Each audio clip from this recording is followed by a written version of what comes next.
চল মা তাহলে ঘরে গিয়ে বস্ত্র হরণ করি।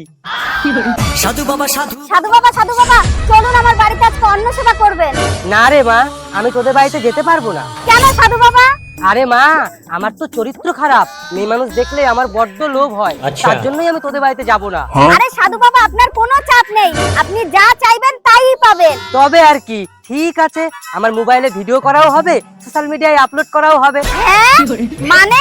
না মানে ওই অন্ন সেবার কথা বলছিলাম। ঠিক আছে চল মা চল। আসুন বাবা, আসুন আসুন, আস্তে আস্তে আসবেন, দেখবেন লাগে না যেন।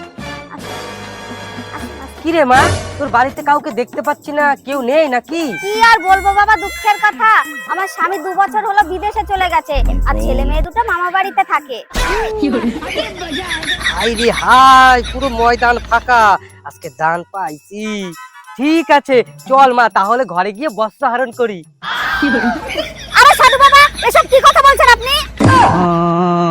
না না মা, আমি তো অন্ন গ্রহণের কথা বলছিলাম।